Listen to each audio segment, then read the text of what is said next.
the point where the Supreme Lord is addressing the Brahmanas, especially the Chatushkumaras. Chatushkumaras, we completed around 7 verses. So this is a section where we are seeing that, okay, let us see the sections, just to show the sections. So Lord is apologizing the Kumaras because there was some disrespectful dealings by Jay and Vijay. They stopped the Kumaras, and Kumar also they became little angry and cursed Jay Vijay, which was not supposed to be. But Lord is taking the side of Jay Vijay, identifying with them because of their his intimate devotees. So he's taking their side and showing that they are more dear than you. So in that way, Lord is taking their side and kind of apologizing Kumaras. So he also goes on to express that whatever I have, all the opulences and the power, the name and fame, etc., all the other things are only my attachment to, my connection to the Brahmanas. Namo Brahmanya Devaya, Go Brahmana Hitaya Cha.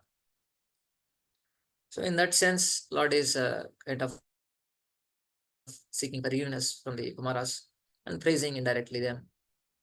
And of course, Kumaras understood later about Lord intentions. Understood in the sense that, yeah, though they are not very clear whether Lord is praising or whether He is condemning us, but they understood the sense that Lord is not very happy with us because we curse these to great His devotees. So that they express also later on. We will see that one. So this is a section where we are in now. 7th verse, Lord is addressing Brahmanas. Yeah, 7th verse we completed yesterday.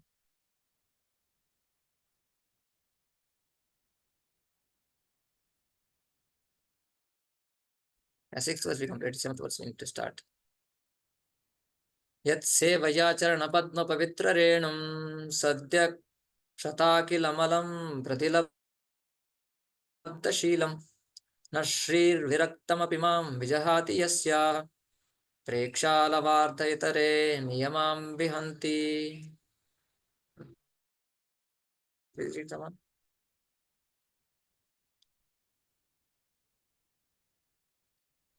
The Lord continued, because I am the servitor of my devotees, my lotus feet have become so sacred that they immediately wipe out all sin. And I have acquired such a disposition that the goddess of fortune does not leave me, even though I have no attachment for her. And others praise her beauty and observe sacred vows to secure from her even a slight favor. Yeah.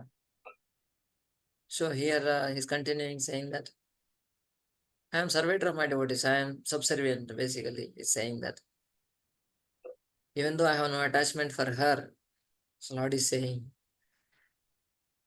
and others praise her beauty and observe sacred vows to secure from her even slight favor. So I have acquired such a disposition that goddess of fortune does not leave me.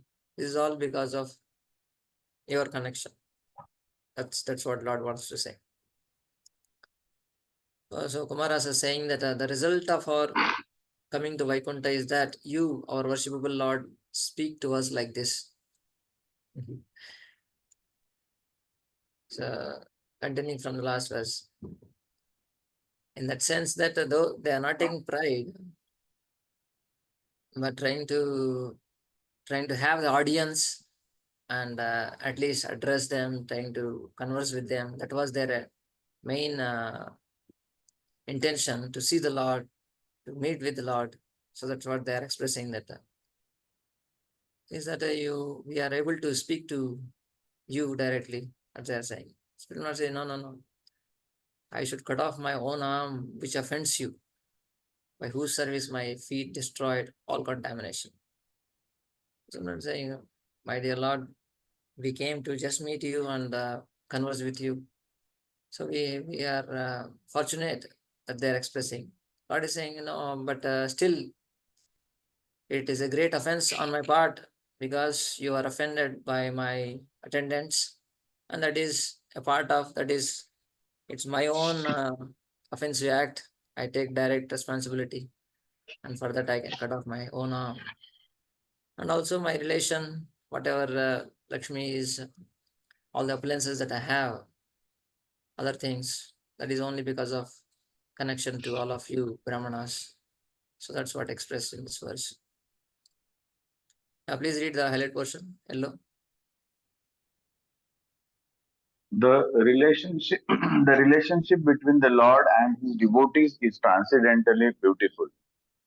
As the devotee thinks that it is due to being a devotee of the Lord that he is elevated in a good qualities. So the Lord also thinks that it is because of his devotion to the Servitor that all his transcendental glories have increased. Increased, yeah.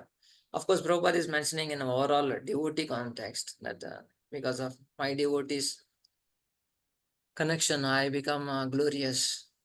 That's what, yeah, of course, that is a true in the sense that Lord feels like that. Lord has a great affection toward his devotees.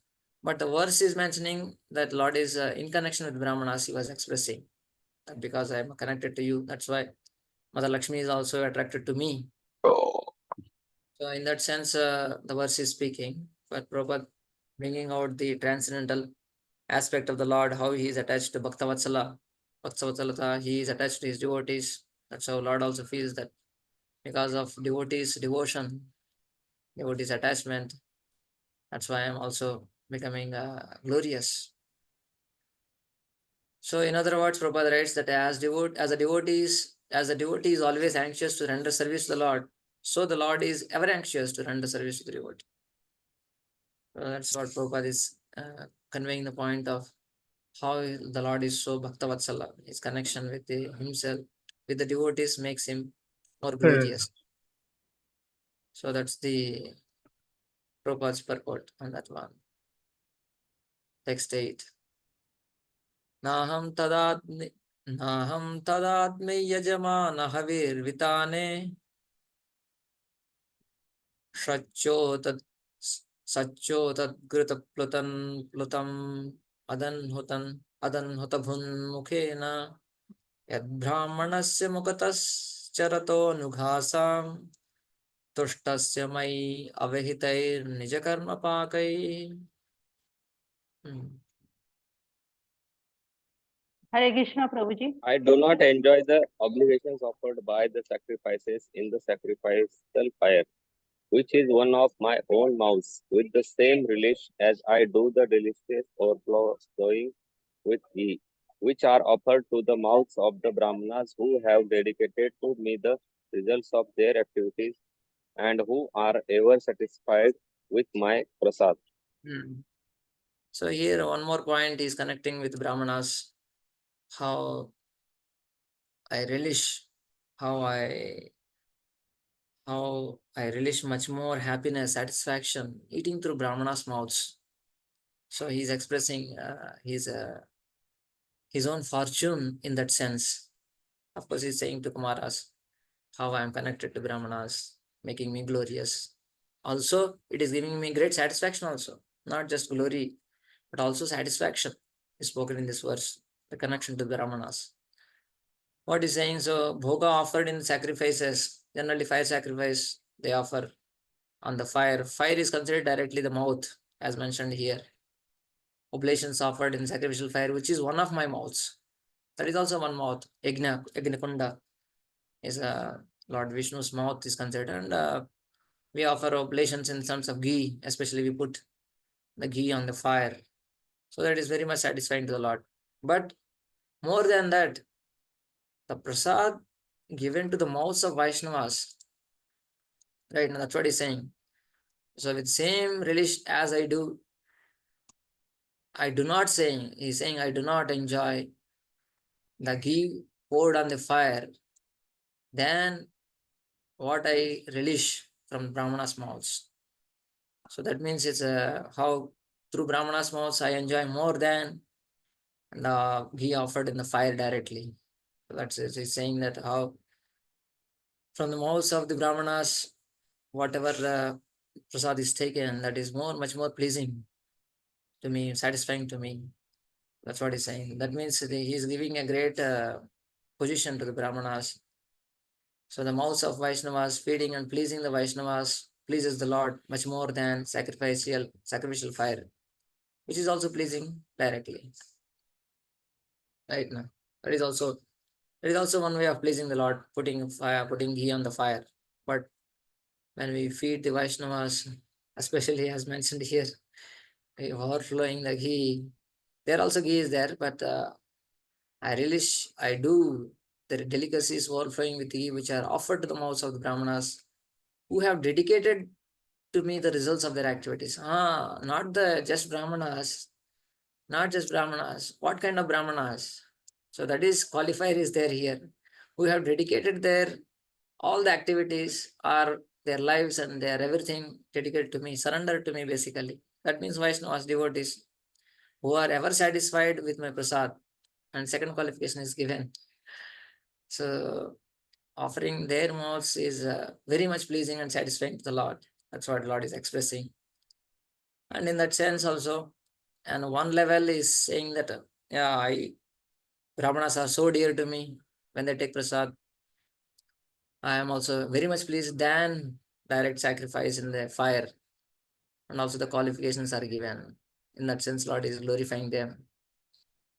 And Prabhupada explains about how the devotee's glorification and the Brahmanas, Vaishnavas, how they take prasad, offering to the Lord. That's the one of the main aspect Prabhupada brings out. That is the greatest worship of the devotees, offering to them the prasad of the Lord. Prabhupada quotes the famous pastime of Advaita Acharya, that he is giving the first offering and in the Shraddha ceremony, he's doing for his forefathers, etc. Advaita Acharya gave the first offering to Haridas Thakur, though he was born in a Muslim family, etc. But the first dish was offered to him, and knowing that he is the greatest Vaishnava, and that indirectly it's very pleasing to the Lord in that sense. So that example is quoted here to show that how Lord is so pleased by feeding the Vaishnavas and Brahmanas. So please read the conclusion.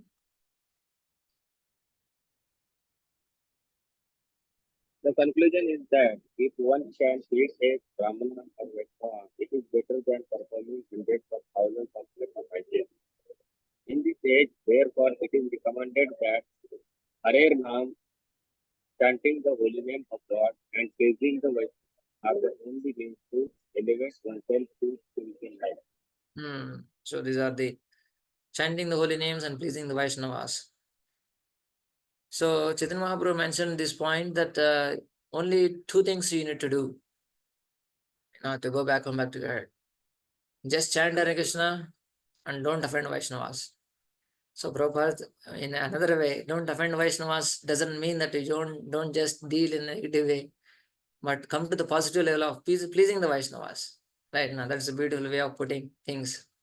Chant the holy name and don't offend. Don't offend should not just restricting that LOC, line of control, live and let live.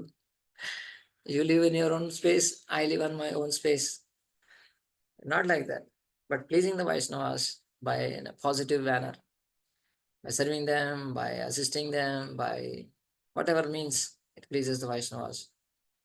So that's the two aspects such as Mahaprabhu glorified, that's how we can please the Lord very much, chanting holy names and pleasing the Vaishnavas. Pleasing the Vaishnavas, Prabhupada taking the principle that feeding the Vaishnavas especially is also one of the important aspect to please the Vaishnavas. That is the one of the easiest way to please Vaishnavas. Just offering some prasad to them, Mahaprasad or whatever prasad that we cook. And that is also a wonderful way of exchanging a loving relationship, that which cultivates the relationship, that which strengthens the relationship, that which enhances, and that which also repairs the relationship. The exchanging of prasad, as mentioned by Srila Prabhupada Swami, तदाति प्रतिगृह्णाते गृह्यम आख्याति पृच्छति भुङ्क्ते भोजयते चैव षड्विधं प्रीतिलक्षणम्. So this is such a simple but very powerful process of offering prasad and honoring prasad in the both sense. So that is one of the crucial aspects of our kitchen religion, as Prabhupada mentions the whole movement as a kitchen religion. We have so pleasing the Vaishnavas. This is one of the aspects. It doesn't mean of course there are many extremes will be there definitely, as Nectar of Instruction same book explains about Atya, Vyasa, etc. So, but at the same time, that principle we need to understand and apply accordingly, so that not only we build relations nicely and strengthen relations, and also we can please the Vaishnavas and thereby please the Lord, Supreme Lord, very easily. So basically, Lord is saying that I am so satisfied, though not only my glory comes because of my connection to Brahmanas, and my satisfaction also comes just by their honoring of prasad. They honor, I am so pleased. In that way, he's saying that I am pleased more by when the Brahmanas are taking prasad. That Brahmanas qualifications are also given, who are dedicated, who are completely devoted to the Lord. Text 9. Yesham vibharmyaham akhanda vikunta yoga maya vibhutir amalangri raja kiritai विप्रां स्तुको न विषहेत यदर्हणाम्भः सद्यः पुनाति सह चन्द्रललामलोकान्. Please read. Hare Krishna. Hare Krishna. I am the master of my unobstructed internal energy, and the water of the Ganges is the remnant left after my feet are washed. That water sacrifices the three worlds along with Lord Shiva, who wears it on his head. If I can take the dust of the feet of the Vaishnava on my head, who will refuse to do the same? Hare. Vishwanath Chakravarti Thakur. Yeah, Who please read. could not tolerate the offense of Brahmana. I, though whose feet water immediately purifies all the planets, and Shiva, carry on my crown the Brahmanas, pure food dust, and by that have attained unlimited wealth of power. So here, Means yeah. one should tolerate the offenses of Brahmana. So the translation may look very, may not be directly saying about what exactly is meaning of the Lord. So here Vishwanath Chakravarti mentioning, who would not tolerate the offense of Brahmanas? So in that sense, he's saying that means one should tolerate offense of the Brahmanas. Who would not tolerate the offense of Brahmanas? So in that sense, that because of my connection to Brahmanas, and the Brahmanas are so great. So here in this verse, the meaning is like that the Brahmanas are so great that even if they commit some offenses, that offenses should not be taken seriously. So one should tolerate the offenses. So that's the main meaning of the verse is spoken in that sense. So other things are mentioned around that, in that sense that that same, if I can take the dust of the feet of the Vaishnava on my head, who will refuse to do the same? Who else? So here you see that I, whose feet water immediately purifies all the planets, and Shiva also, carry on my crown the Brahmanas' food dust, and by that I have attained unlimited wealth of power. So he is saying that Lord is saying that I carry the dust of the Brahmanas on my crown, and because of that, because of the lotus dust that I am taking from the Brahmanas' feet and putting on my crown, that I am so purified, and whatever the water is coming from my feet, that becoming so powerful that it can purify everyone. So in that sense, he's saying all the other thing about Ganges that he's saying. So in that sense that I became so powerful by the dust of the Brahmanas, thereby my lotus dust also becoming so powerful. And also the water, previous verse, the lotus dust is explained. And in this verse, the water emanating from the Lord's lotus feet, means Ganges, has acquired such a potency, it can purify all the planets, and even Lord Shiva is bearing on his head. That is all because of I am taking the dust of the Brahmanas on my head. So by that I have an unlimited wealth of power. So to that Brahmanas, who would not tolerate the offense of such Brahmanas? That means one should tolerate. In that sense, he's saying, in that sense, saying that the four Kumar and the Jai Vijay should have tolerated your curse, tolerated your direct coming.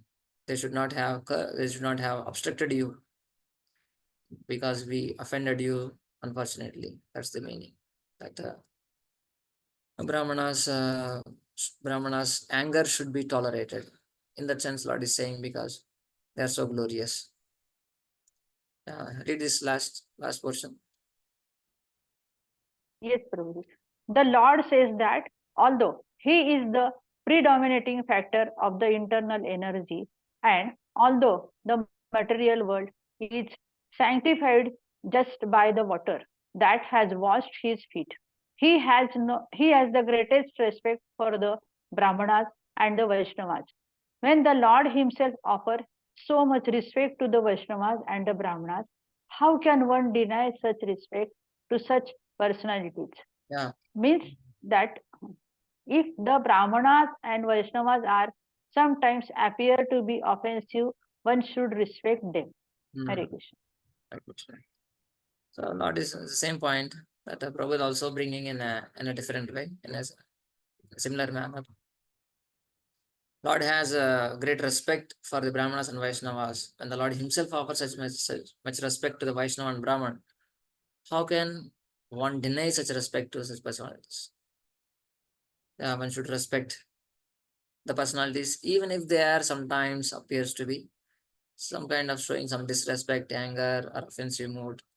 Appears to be like that sometimes. The Brahmanas may appear, but one should tolerate. One should respect, even in such that way, because they are so glorious. In that sense, Lord is speaking that they should be respected. You should be respected by our. You should have been respected by our Jay and Vijay, but unfortunately, a thing happened. Okay, he continues.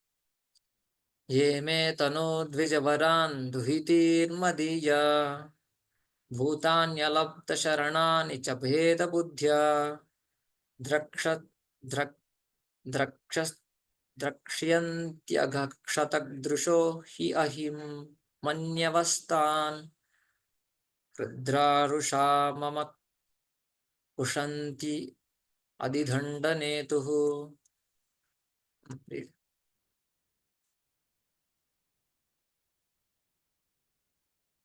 The Brahmanas, the cows, and the defenseless creatures are my own body. Those whose faculty of judgment has been impaired by their own sin look upon these as distinct from me. They are just like curious serpents, and they are angrily torn apart by the base of the vulture-like messengers of Yamraj, the superintendent of sinful persons. So here meaning is given that what to speak of those who do not tolerate offenses of Brahmanas. Those who see the difference between me and Brahmanas go to hell. So in that sense, the verse is spoken that hell in the sense just like they are compared to serpents and emeralds, messengers, vultures will tear apart because they are seeing difference between me and the Brahmanas and cows and defenseless creatures. So he's trying to say that they are almost on equal level. They are actually equal to me, the Brahmanas. They should be respected. They should not be ill-treated. They should not be disrespected. So that's the indirectly glorifying the Brahmanas. The Lord is saying that the Brahmanas are so glorious. So what to speak of those who do not tolerate offenses of the Brahmanas? Those who see the difference also will go to hell. In that sense, is speaking. The Lord is saying. Then Prabhupada explains about mainly taking the point of all the cows and defenseless creatures. They should be given protection. That's the main point of Prabhupada's purport. That they should be given protection. Brahmanas, women, children, and old men. According to Manu Samhita, all these the five aspects of this has to be given protection all the time. We should not, because they are as equivalent as to the Lord. That's how they should be given respect, should be given protection. That's what Prabhupada mainly expressed in this. But otherwise, if people do any kind of harm or disrespect or offensive mentality towards these five, then when Yamaraj will deal in a very harshful manner. So the assistants or messengers of Yamaraj are likened to here to vultures. And those who do not execute their respective duties in protecting their wards are compared to serpents. Vultures deal very seriously with serpents. Similarly, the messengers of Yamaraj will deal very seriously with neglectful guardians. Prabhupada mostly focused on that aspect of dependence, all these five aspects. So in that sense, he wrote all the comment. But the main verse is saying about the Brahmanas, they should be not just tolerate the offenses, but people should not see even difference between me and the Brahmanas and the cows and the defenseless creature, etc. Otherwise, they will be treated wrongly, very harshly by Yamaraj, the messengers of Yamaraj, in that sense. Yes, he continues. Ye brahmanan mayi dhiya kshipato rachayantas dushyad drudha smita sudho krita padma bhaktraha Vanmayanuraga kalayatmajavad घृणन्तः Sambodhayantyaham ivaham upahrutastai.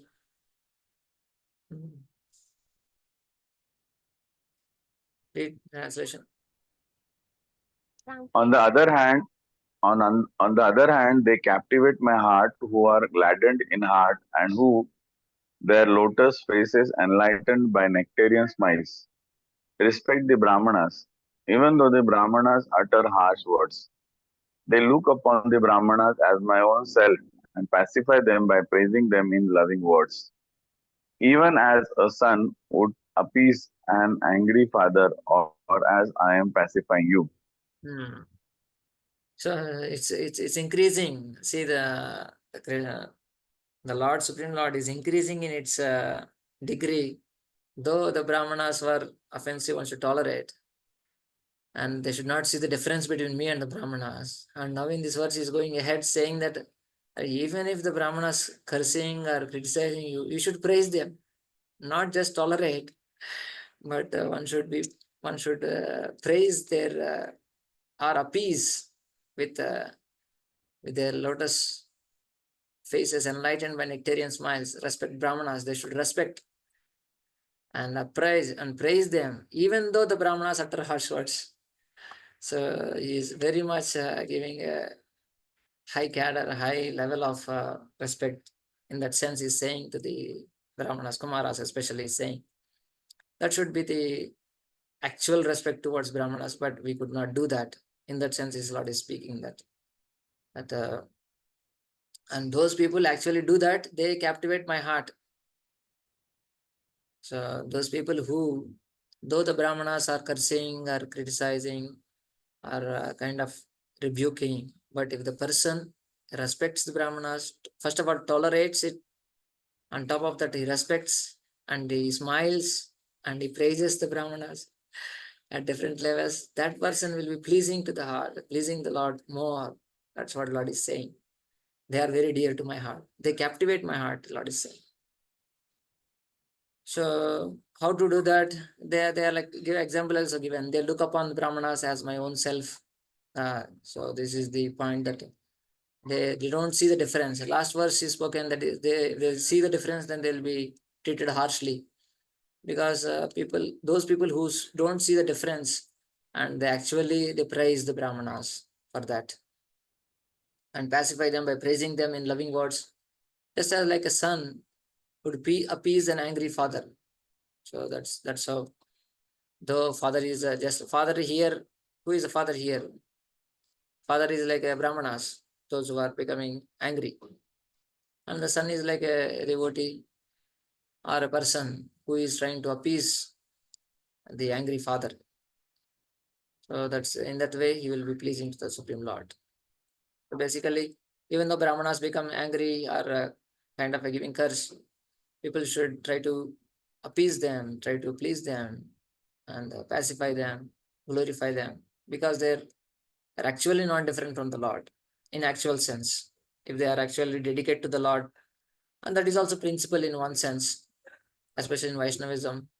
If they are actually surrendered, if they are very much dedicated to the Lord, if they are criticizing us, if they are reprimanding us, correcting us, yeah, we should actually take it in a positive way. Take in a positive way actually, and they are giving us the guidance and direction. And we, though they are angry, that is for our own sake, our own improvement, and by that we improve ourselves. That will be more pleasing to the Lord. Even though they are reprimanding us, we praise them, we thank them for giving us guidance and correction, because they are not different from the Lord in the sense that they are carrying the mission of the Lord. They are very much dedicated to the mission of the Lord. They are completely in one with the Lord in that sense. Yeah, that is almost same what we read from Prabhupada. Please read the highlight portion. It has been observed in many instances in the Vedic scriptures that when the Brahmanas or Vaishnavas curse someone in an angry mood, the person who is cursed does not take it upon himself to treat the Brahmana or Vaishnava in the same way. Yeah, continue. There are many examples of this. For instance, the sons of Kuvera, when cursed by the great sage Narada, did not seek revenge in the same harsh words, but submitted. Here Yeah, also, when Jaya and Vijay were cursed by the four Kumaras, they did not become harsh towards them. Rather, they submitted. That should be the way of treating Brahmanas and Vaishnavas. mm, One may sometimes be faced with a grievous situation created by a Brahmana, but instead of meeting him with a similar mood, one should try to pacify him with a smiling face and mild treatment. Brahmana and Vaishnava should be accepted as earthly representatives of Narayana. yeah. So this is the main point that the overall point was that yeah, they are not different from the Supreme Lord Himself. So they become sometimes angry, or so we should not treat in the same way, and we should not again take a revenge, etc. God is mentioning that they are so great, they are non-different, and actually those who treat them in a very positive manner, just like a son appeasing angry father, and they will become very dear to me. They captivate my heart. That's what Lord is saying. So in that sense, He is glorifying the Brahmanas in the same lines. Of course, Prabhupada picks up another point of how though they are non-different from the Vaishnavas, non-different from the representatives of Narayana, doesn't mean Daridra Narayana should be taken in that same way. So that point Prabhupada brings out. So in this respect, the example of fathers being angry at the son and the sons trying to pacify the father with smiling and sweet words is very appropriate. That's now, till now the Supreme Lord is glorifying the Brahmanas and their position and their potency, etc. In actual sense, all that is true. If they are dedicated to the Supreme Lord's service, in that one sense also we can understand. Prabhupada also purports in that way, he writes. But if they are just proud of their own birth, just by birth they are proud, then the Lord is not pleased at all, though they may take birth in Brahmana family. So in that sense, slight reprimanding Kumaras also in that sense. So we will see that one. slightly sarcastically is saying that Lord is addressing Kumaras. And now he's taking other side of Jay Vijay and speaking. Not speaking. Tanme swabhartur avasa avasayam alakshamano yushmad vyatikrama pratipadya sadya bhuyo mamantikamitam tadanugraho me yatkalpatam achirato ratayor vivasaha. Yeah. Right. These servants of mine have transgressed against you, not knowing the mind of their master. I shall therefore deem it a favor done to me if you order that although reaping the fruit of their transgression, they may return to my presence soon, and the time of their exile from my abode may expire before long. So this also shows how his Supreme Lord is attached to his more dedicated devotees, more intimate devotees. Though definitely you are so great, so wonderful, and because of your connection, I am so powerful and also so satisfied. But still, they transgressed against you. That thing happened. What to do now? So, but at least let it happen that although they're reaping the fruit of the transgression, they may return to my presence soon, and the time of exile from my abode may expire before long. Let it be not too long. So that's the main heart of the Lord. Let them back again with me. I always long for my devotees association. I can't stay without my devotees. It shows the affection of the Lord. So Kumara is saying, "Oh Master, you say that those who commit offense to the Brahmanas commit offense to you. Why do you again show affection for these two?" And those two, you say that those who commit offense to the Brahmanas commit offense to you. It's a offense to you only. Why do you again show affection for these two?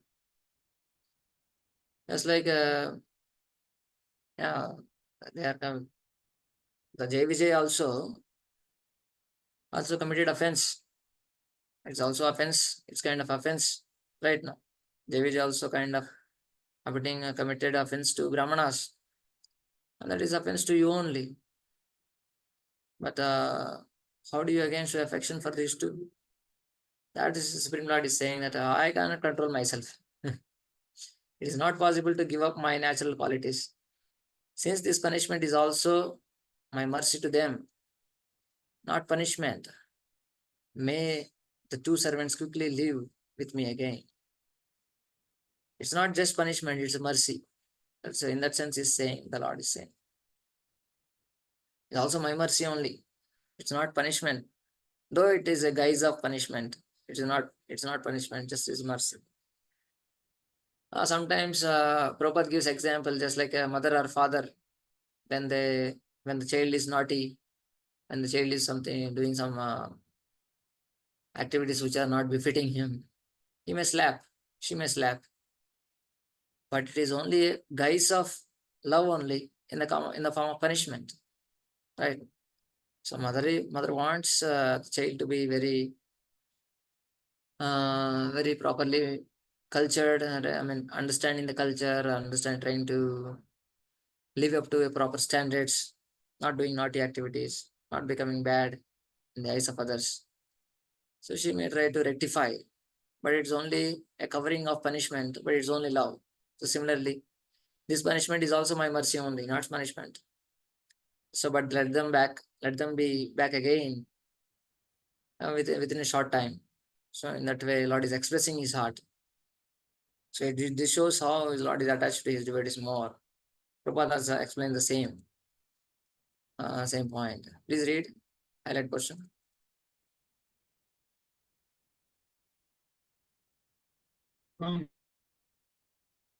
This statement, we can understand Your voice is breaking. How is it how for anxious others? the Lord is to Yeah, get can't hear. those Yeah, we are unable to hear, bro. Hare Krishna. Okay, we'll try again. From this statement, yeah. Read. From this statement, Yeah. understand back into Vaikuntha. It proves that those who have once entered a Vaikuntha planet can never fall down. Yeah. So here, Lord Prabhupada is also bringing out the same point, how anxious the Lord is to get his servitor back to Vaikuntha. So Lord is always anxious. Prabhupada writes many places. Lord is more anxious to bring us back to his abode than we ourselves desire. And many times it happens. It is actual situation also. Lord is always just like father or mother. Prabhupada also explained the same point that when the child goes away from the parents, thinking that I can live independently, but the parents are always longing for the child to return. The same, though the child is not at all willing to come or not agreeing to come, but parents have that great desire to have the son back. So the Lord is so kind to his devotees that he took all responsibility for the doorman's offense and requested the sages to give them facilities to return Vaikuntha as soon as possible. It shows the heart of the Lord, how he is so longing to have association with the devotees. And also for all of us, just like the Gopkumar story in Brihad Bhagavatamrita. Lord is so pleased. We see that picture that the way Lord is embracing the Gopkumar. And similarly, Prabhupada many times expresses that idea that Lord is always. This is also expressed by Lord Gajendra. Gajendra expresses in the prayers also. Lord is always Namo Layaya Madruk Prapanna Pasupasha Vimokshanaya Muktaya Bhuri Karunaya Namo Layaya. So where Gajendra is praying that, my dear Lord, Madruk Prapanna Pasupasha Vimokshanaya.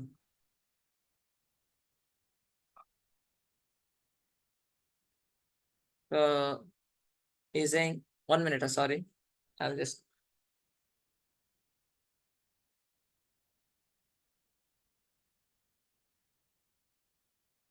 Yeah.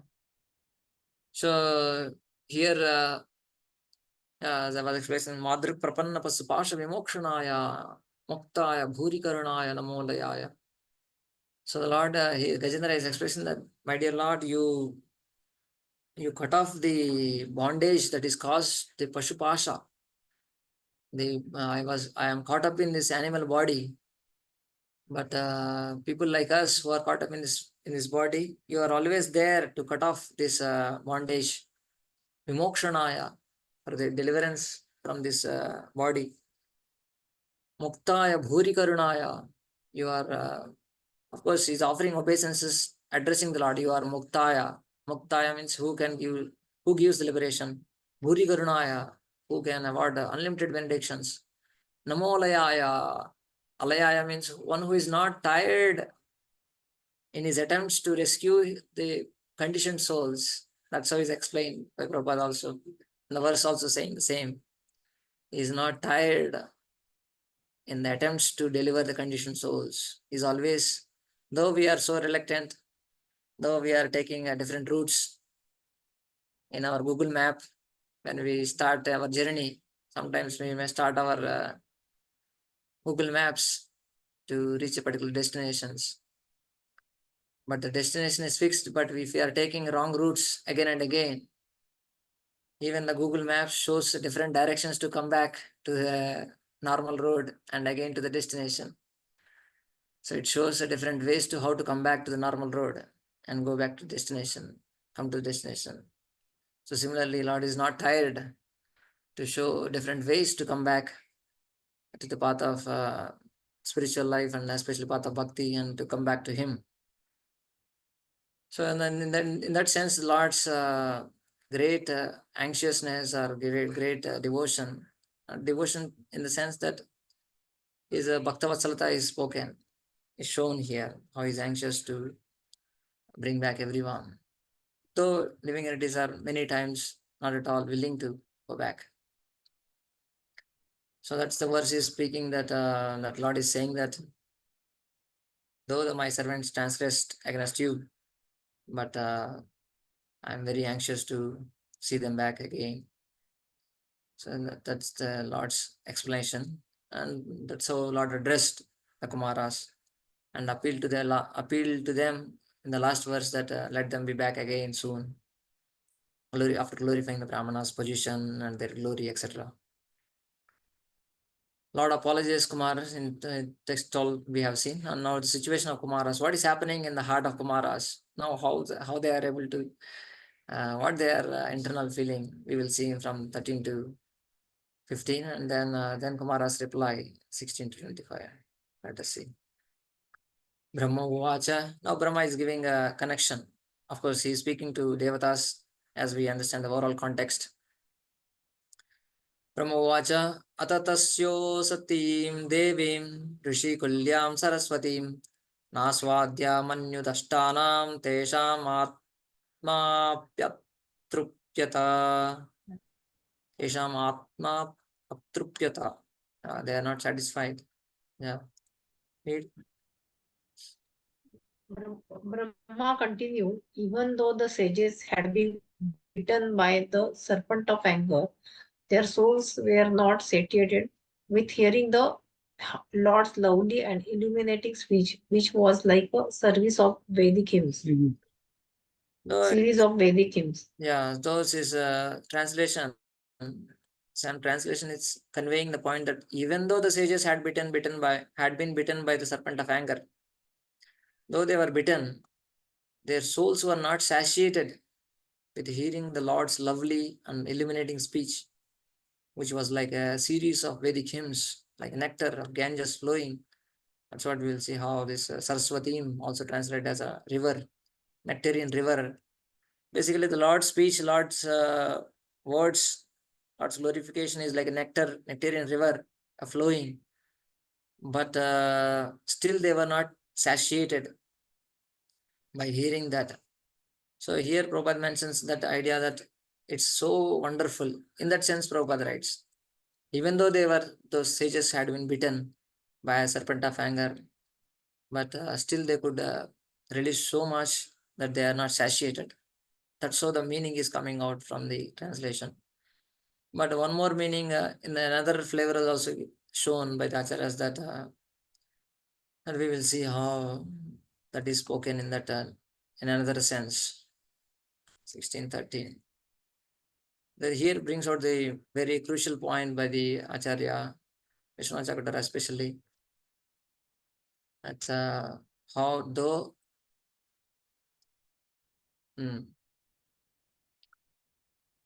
so this is how Brahma said, though hearing the words of the Lord which are very pleasing, filled with logic and worthy of worship, the Kumaras were still not satisfied. So here another way of seeing things, they were not still satisfied at all. Their Prabhupada translated it. They are not satiated, means they wanted to hear more and more. And that it shows that the effect of anger is not is in the background. Effect of anger or whatever that is there, that is not much coming in the front. That's how the meaning is coming there. Prabhupada translation. So here the mention is that the point is bringing out that the Kumaras were still not satisfied, though it's so powerful. The Lord's words and the speech is so powerful, though it has so much of potency and sweetness is there, but still they are not satisfied. Why? Since their minds were bitten by the snake of anger. Yes, the anger, the manyudashtanam, that because they are bitten by the anger, that is not allowing them to taste the nectarian spiritual potency that is there in the Lord's speech. So that is another way of seeing the things. So that's how it's mentioned here. Prabhupada didn't comment anything on that verse, but one of the main points are brought out here. Read here, the highlight portion. Are you able to see? Though they showed. Hare Krishna. No, bro, you can't see. Yeah, please read highlight portion. Unable You can't to. see. Oh, sorry. You're not able to see. Sorry, I didn't share. I think I didn't share. Oh, I think you didn't see the translation also then. Sorry, I didn't share that one. So here. Yeah, basically the Brahmaji is saying the connecting the words. Though they heard the whole beautiful narration of the Lord, but they are not satiated. That's what Prabhupada translated. They are not satiated means they are they are relishing more that the anger, bitten anger, is not affecting them. And that's how that meaning is coming out. But here you see that though they are hearing the words of Lord who are very pleasing, filled with logic and worthy of worship, the Kumaras were still not satisfied. Why? Since their minds were bitten by snake of anger. That anger which was arisen when they came, and the result of anger was offensive words or curse came out. So that was still lingering in the background. So because of that, they could not release the nectarian words. Their souls and minds were not satisfied. Yeah, they say. Their souls, their intelligence, their minds were not satisfied. They did not. They did not give regard to his words. Read the highlight portion.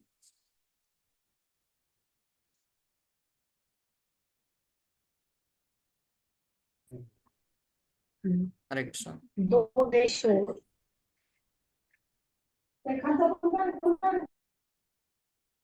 Someone can read?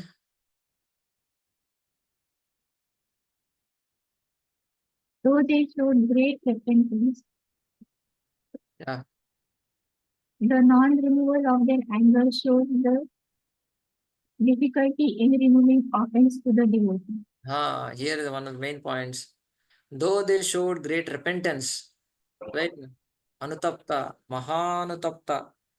Though they showed great repentance after the curse, still the non-removal of their anger shows the difficulty in removing the offense to the devotee. So that effects are so strong, offensive results are so strong that even after repenting so much, that still that effect is there. Continue. Though the Kumaras committed such offense to the devotee, their experiencing the sweetness of the fragrance of Tulsi from the lotus Lord's feet shows the strength of the Lord's mercy, which follows after the mercy to the Kumaras of Jai and Vijay, who were repenting after offending the Brahman. One may ask the question now that, but if it is there, then how could they release that famous verse that we read that Tasya Ravindana Yanasya Pada Ravinda Kinjal Kamishra Tulasi, where that is explained that they release so much nectar. How is that? That is because of the strength of Lord's mercy. That is the mercy of the Lord which followed the mercy of Jay and Vijay, who repented after offending the Kumaras, the Brahmanas. So that's how the sequence is happening, just like, so the Kumaras were stopped and they became angry. Kumaras became angry. They cursed the Brahmana, cursed the Jai Vijay, and immediately Jai Vijay became very repentant. So that's so when they became repentant, that is kind of a mercy on the Kumaras. So, so that's so because the Jai Vijay became repentant, that became a channel for the mercy of the Lord to flow through them to the Brahmanas. So because of that mercy flowed, because Jai Vijay became repentant, and that's how Lord's bhakti potency came through them, and which influenced the Kumaras also, and thereby Kumaras became repentant later on, right now. So this is the essential aspect that is brought, the bhakti aspect, that the devotees became repentant, that became the channel for the Lord's mercy to flow through, and it flowed to the Kumaras, and thereby Kumara also became repentant later on, and then that repentance showed some kind of a great effect on their hearts, and they could relish the sweetness of the fragrance of tulsi leaves. So that's how that is explained that yeah, though they kind of offended the devotees, they Vijay, but they could relish the sweetness. That is because of the strength of Lord's mercy. So that is mentioned here. Shows the strength of Lord's mercy, which follows after the mercy. Actually, two Kumaras actually has to come here. Shows the strength of Lord mercy to the Kumaras, which flows after the mercy of Jay and Vijay, who were repentant after offending the Brahmanas. Okay. Continue. If the Kumaras had not committed offense to the devotees, then they would have developed pure Rasa prema from the mercy of the devotees and the Lord. If the Kumaras had not committed, if they might have not committed offense, they could have developed Shuddha Dasa Prem, pure Dasa Prem, but because of the offense, remaining presence of the offense, so they only came to the stage of Shanta Bhakti. That's how Vishwanath Chakravarti brought out one of the crucial aspects of Bhakti. He quotes Bhakti Rasama Sindhu, saying that what is the effect of offense to the devotees. So one of the verses, by an offense against the dearest devotee of the Lord, even real bhava will be destroyed if the offense is grave. So there's a degrees of offense is explained here. If the offense is medium, the bhava will turn to bhava bhas. It's a abhas. If the offense is very slight, the bhava will become an inferior type. So this inferior type is supported here. So by taking this aspect of Bhakti Rasam Sindhu, Vishwanath Chakravarti explained that when the offense is slight, the bhava became an inferior type, means that though they were about to achieve the Shuddha Dasya Prem because of achieving, going to the Vaikuntha, taking Lord's darshan and taking the fragrance of, smelling the fragrance of Tulsi from the Lord's feet of the Lord. By all these things, they could have achieved Dasya Prem later on, if at all, if the offense was not present, but they could achieve only Shanta Bhakti. So that shows this is one place where Vishwanath Thakur explains in detail how it's very destructive to our spiritual life, the offenses. And also the mercy, potency of mercy is also spoken here. By the mercy of Vaishnavas, which brings the mercy of the Lord. Yasya prasadat bhagavad prasada.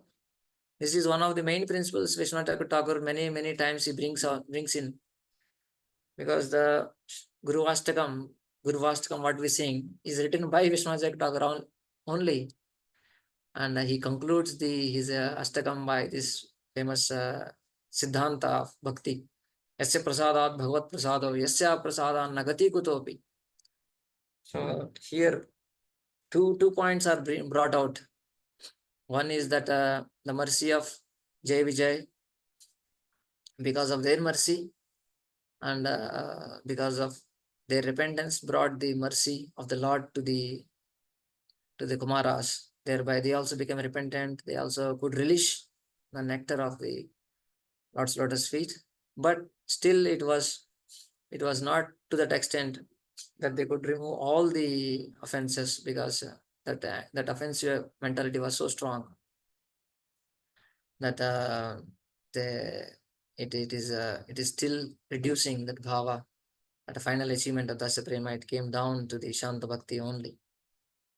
So that shows the effect of offense. That is one of the crucial aspect that is mentioned here in this verse by Vishwanath Chakravarti.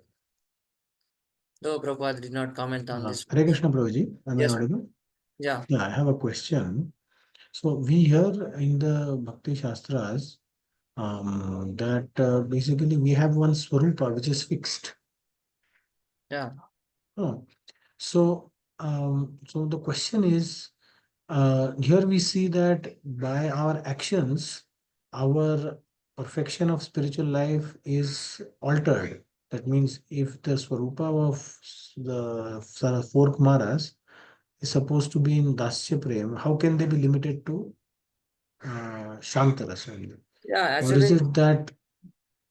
yeah, correct. The question is that how can the situation of Dasya can come down the situation of Sthayi Bhava, etc. in Bhakti Ram Sindhu. That is, the principle is there, but exceptions are there, especially the offenses are very much given a great prominence. Even as verse itself mentioning, even from real bhava also can come down. So this shows the gravity of offenses to Vaishnavas. That's how it's spoken like that, the verse itself. And Vishnu Chakradhar also later on he will say that for sadhakas he explains a lesson. But what you are asking question, for that the same aspect is mentioned by Rupa Goswami himself, that we need to see that even the bhava level also can affect. Real bhava will be destroyed, he's saying. So we need to be careful, extremely careful about Krishna Preshta Paradataha. So that shows how it show the gravity of offenses is shown here. That it can do that. It can destroy Bhaktilata Bij. That's what even Chaitanya Chaitamrit explains, that it uproots the Bhakti Lata. Uproots means we don't even see what happened to my Bhakti.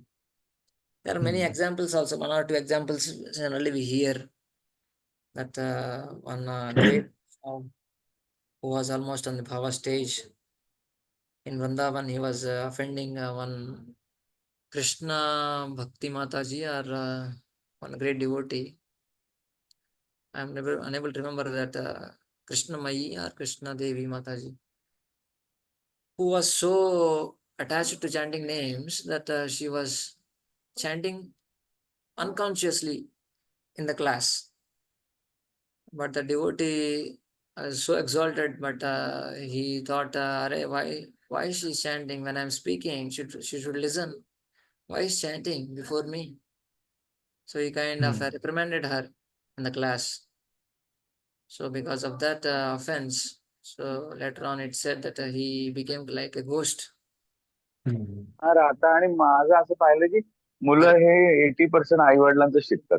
20% काही गोष्टी तिकडच्या असतात, बाकीचं तर ते पॅरेंट्सच्या बरोबरीने चालतात. शाळा फक्त सर्टिफिकेट देणार आणि आहे म्हणजे सगळं. Jagannath going okay, Prabhu, Hare BMS Krishna. Really good. Somebody can mute Prabhuji. He can mute himself. Anand Mohan Prabhu, are me you there? Satisfied आहे, कारण आपण म्हणजे जास्त लक्षच घातलं नाही. हा right. I think Anand Mohan Prabhu आणि is also not करतात. there. म्हणजे काय होतं ना, आपण म्हणजे खूप ओव्हर एक्सपेक्टेशन केले ना तर गडबडतंय. मेट्रो सिटीचे मेट्रो चॅलेंजेस आहेत, आणि इथे आपण जो आनंद आपण आपल्या गावी घेतलाय ना, तो आनंद आपणच घेतलाय. तो आपण. Prabhuji, do you have any host rights? I make me co-host, Haribol. Anand Mohan Prabhu. Yes, Prabhuji.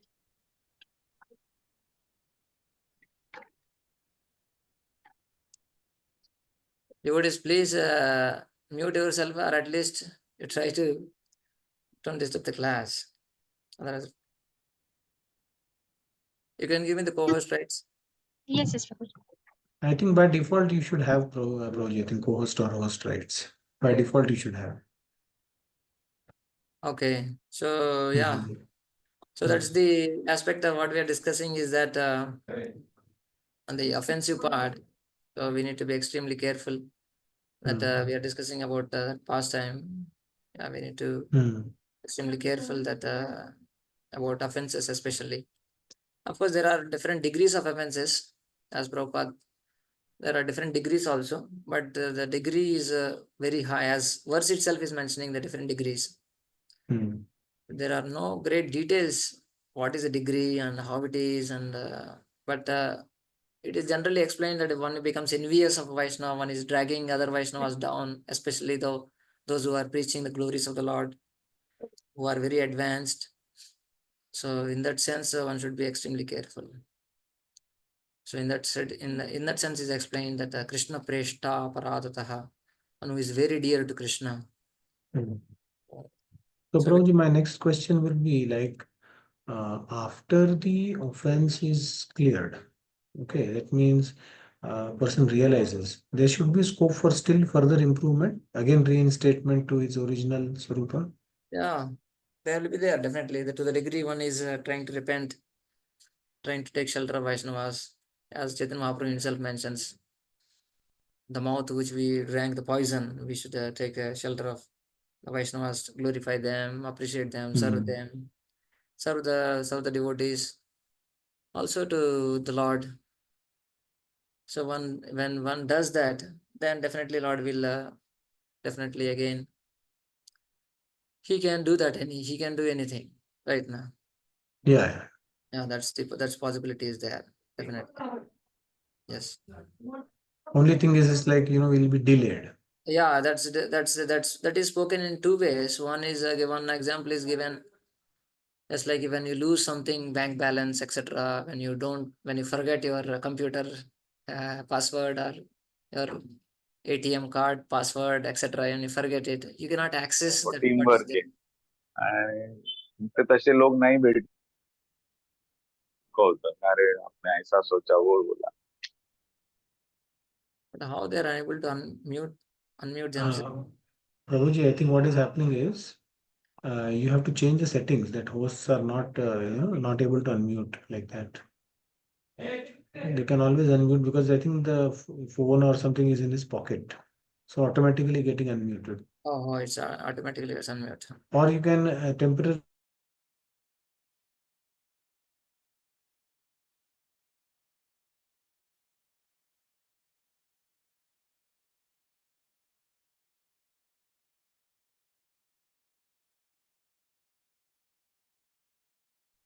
Okay, yeah, thank you. So thank you, Prabhuji. Okay. Yeah. आणि मोस्ट ऑफ दी आत्ताची मुलं ही सगळी कुपोषित आहेत. Maybe त्यांना हालतच नाहीत. आमचा हा जाडा होता म्हणून हालत नव्हता, बाकीचे मित्र लुकडे होते म्हणून हालत. I don't know. Maybe someone can call and convey to him. And if he has some other service, he can carry on, no problem. Yes, Prabhuji. My Prabhuji is driving, so I'll call Jagannath Govind Prabhuji and ask him to. You can send I will message. call him. Yes. Okay, yeah. So that's the one of the main aspect that is brought in this chapter. We will also see in the 26th verse again one more time. It Krishna Consciousness mentions. Okay, we are running after time. Let us see. Let us go ahead. Okay, this is the situation. Yeah. So they are not satisfied because of that lingering offense. They are unable to release the nectar of Lord's speech. Okay. Which document is shared? Are you seeing? Yeah, let us see. Yes. It's not showing.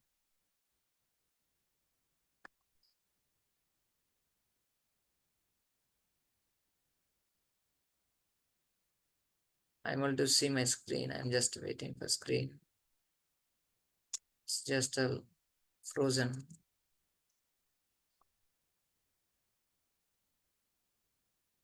I'll just share once again.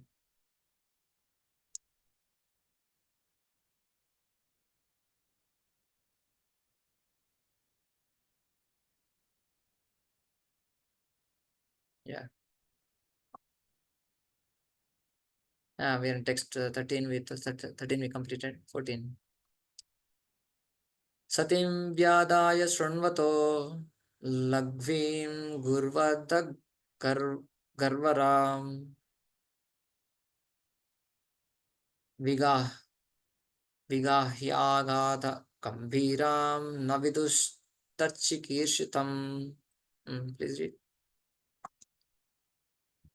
Translation. The Lord's excellent speech was difficult to comprehend because of its momentous import and its most profound significance. The sages heard it with wide open ears and pondered it as well. But although hearing, they could not understand what he intended to do. Yeah, though they could not, though it was a very excellent speech, they could not comprehend what exactly Lord was saying. Whether he's trying to please, whether he's trying to reprimand, etc. read the highlight portions.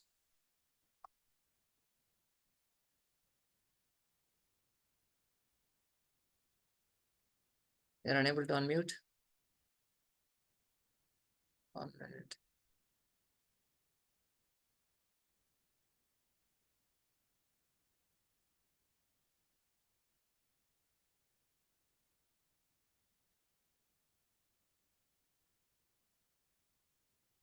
Can someone read the highlight portions? It should be understood that no one can surpass the Supreme Personality of Godhead in speaking. There is no difference between this. I'll read the blue one, Prabhuji, or the complete. Highlight portion. Yeah. They could not even comprehend the purport of the speech or what the Supreme Lord wanted to do, nor could they understand whether the Lord was angry or pleased with them.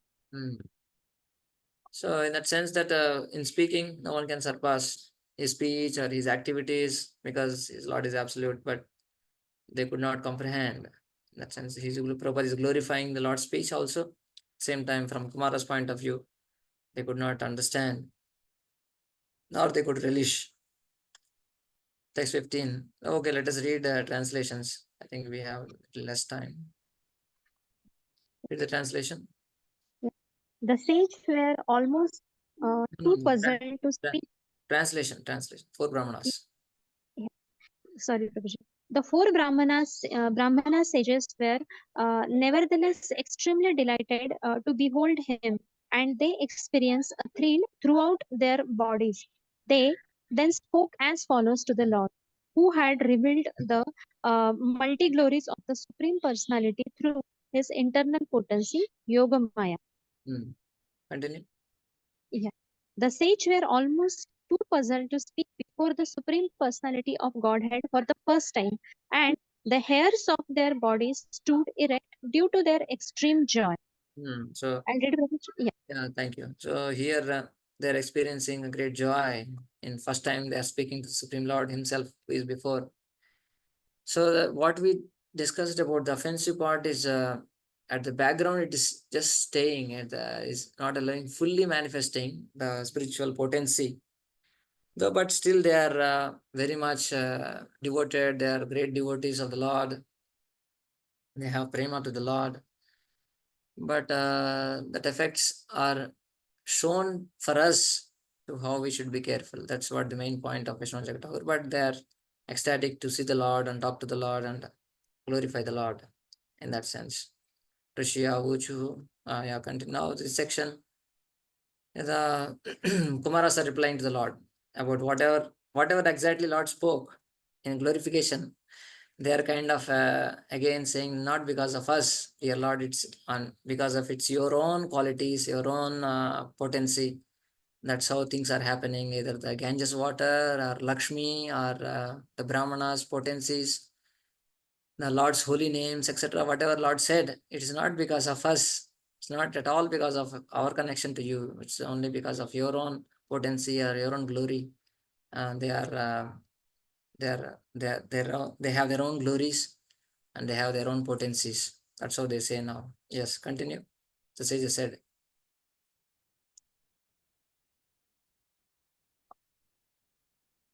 The sages could understand that the Supreme Personality of Godhead, who is above everyone, was speaking as if translation. the sages said, "O Supreme Personality of Godhead, we are unable to know what you intend for us to do.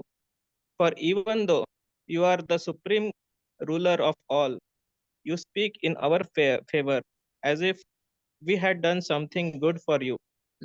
So they are saying, you are speaking as if something great thing we did or a great favor, as if we have done something good for you. Prabhupada's short purport.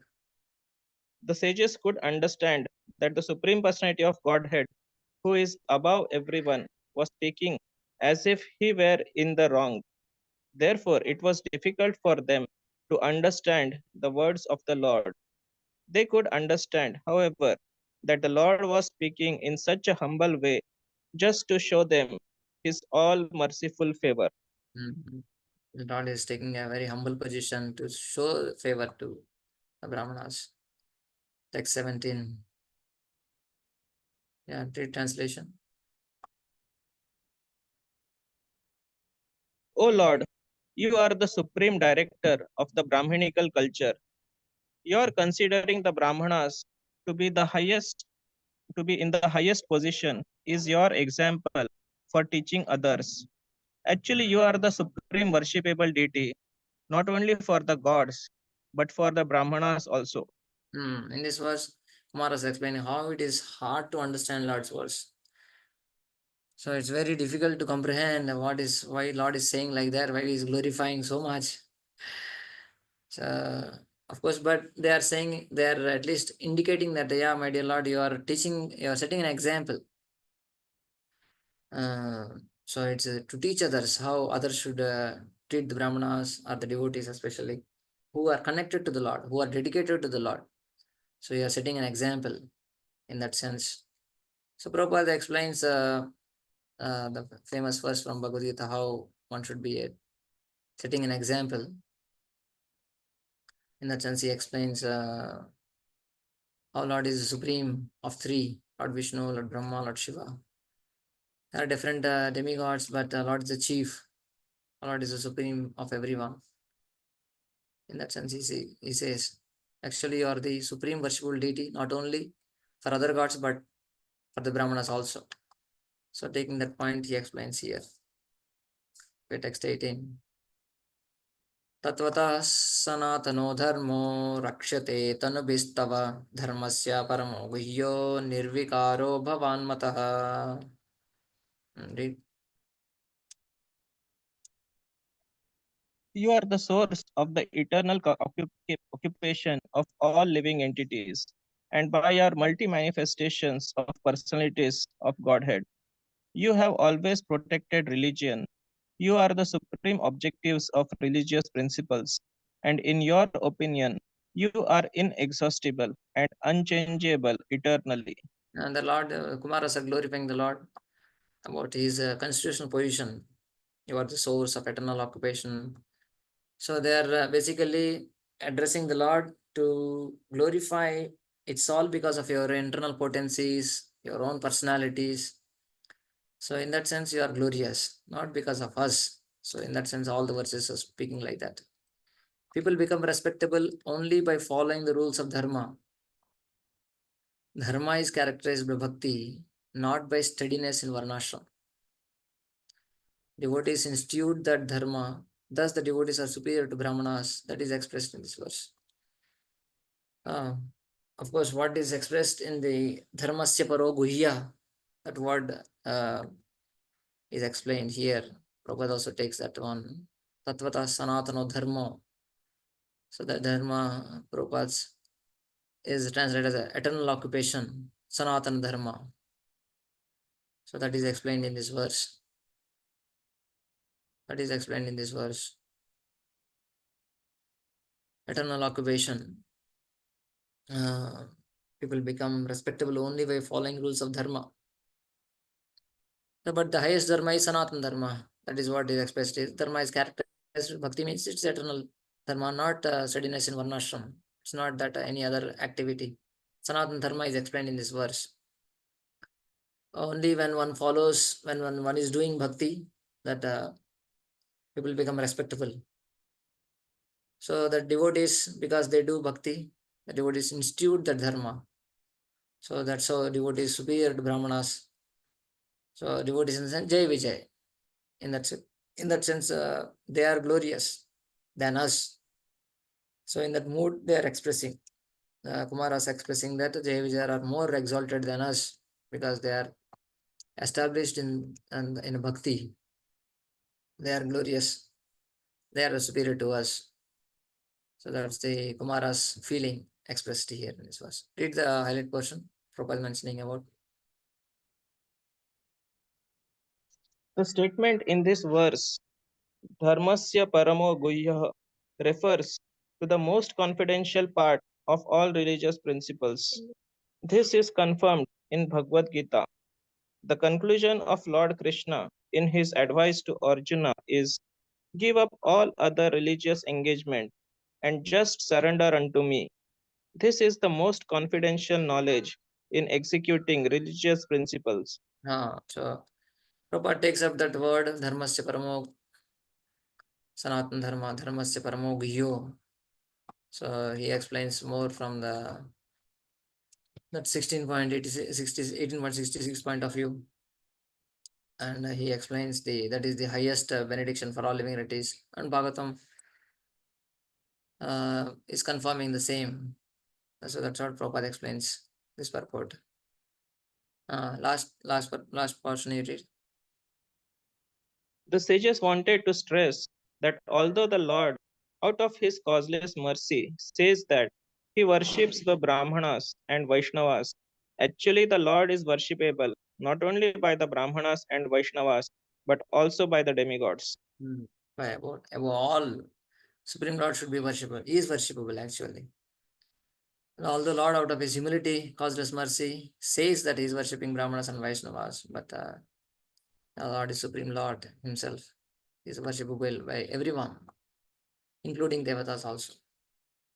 So basically, this section, Kumaras are trying to glorify the Lord in his own potency.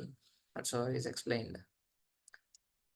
Taranti hi anjasa mrutyam nivritta yadanugrahat yoginah sa bhavan kim svit anugreta yat paraihi. Right. Other devotees.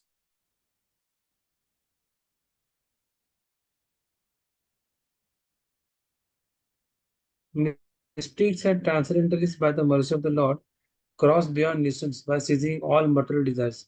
It is not possible, therefore, that the Supreme Lord can be favored by others. Among the Brahmanas, those who are detached from material enjoyment, the yogis. So the previous verse it is spoken about Brahmanas, right now. Or even among Brahmanas, those who are detached from the material enjoyments, the yogis, are better than those who are fixed up in their position as Brahmanas, because they are detached.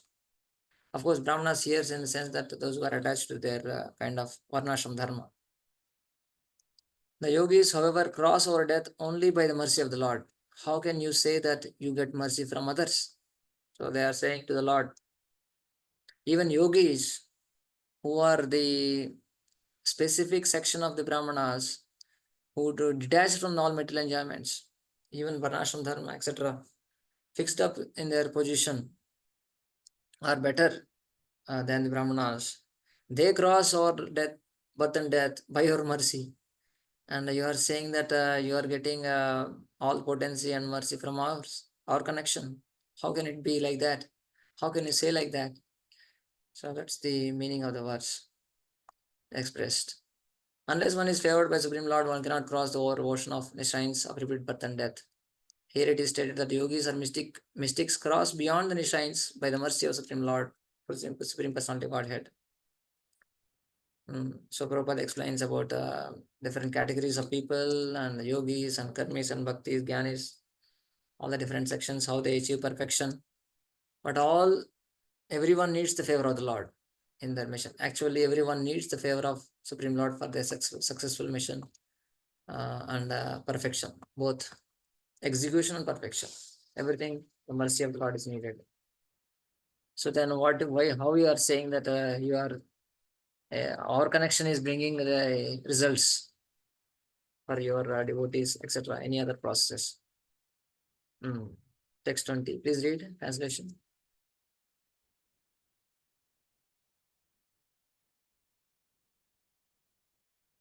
The goddess of fortune, Lakshmi, the dust of whose feet is worn and on the head by others, waits upon you as appointed, for she is anxious to secure a place in the abode of the king of bees, who hovers on the fresh breath of tulsi leaves offered at your feet by some blessed devotee.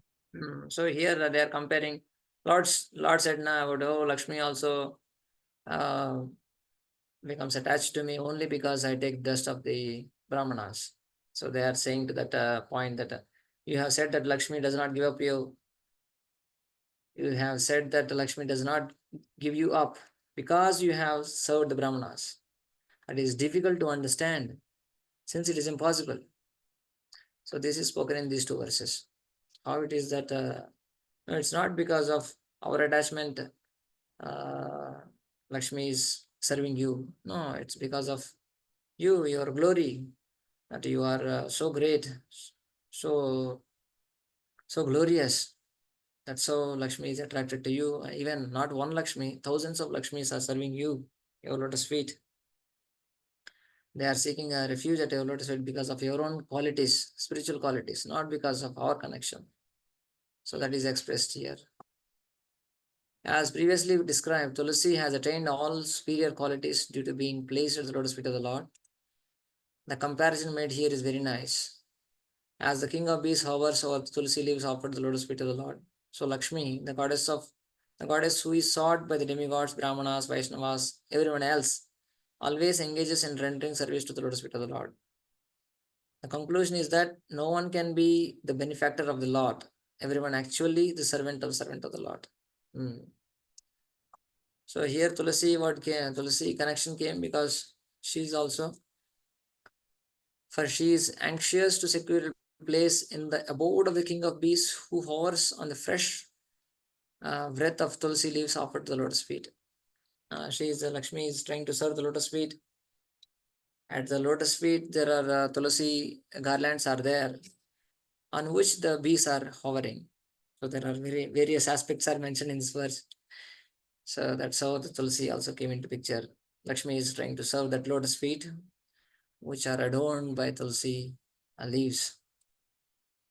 So everyone is a conclusion Prabhupada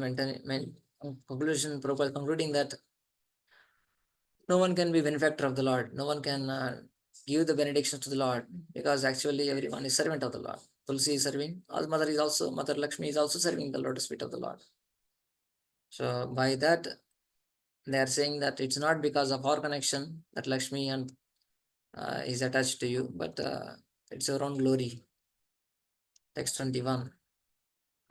This is also about Lakshmi. Please read.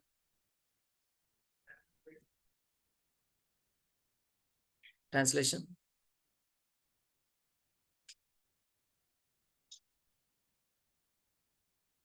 Hare Krishna. O Lord, you are exceedingly attached to the activities of your pure devotees, yet you are never attached to the goddess of fortune, who constantly engages in your transcendental loving service. How can you be purified? Therefore, by the dust of the path traversed by the Brahmanas, and how can you be glorified or made fortunate by the marks of Srivatsa on your chest? You are exceedingly attached to your activities of your devotees, yet you are never attached to goddess of fortune. But still she is aspiring to serve you. It is not because of our connection, but there is the glory of you yourself. So it's not because of us. So when Prabhupada explains how even Lakshmis, thousands of Lakshmis serving this lotus feet of the Lord, but he is not attached to any one of them. Then Prabhupada explains about Lakshmi ji. Of course, there may be a transcendental envy in the sense that to serve the Lord more and more. Envy, of course, there is a mention of Tulasi and Lakshmi. They both want to serve the lotus feet of the Lord, right? Because Tulasi is always staying at the lotus feet, but Mother Lakshmi may have to leave because so many devotees are praying for her. So, but still, it is a transcendental envy between both of them. But they're always appreciating the Lord's lotus feet service. Therefore appreciates the service of Tulasi more than the service of Lakshmi. Tulasi service is expressed here more than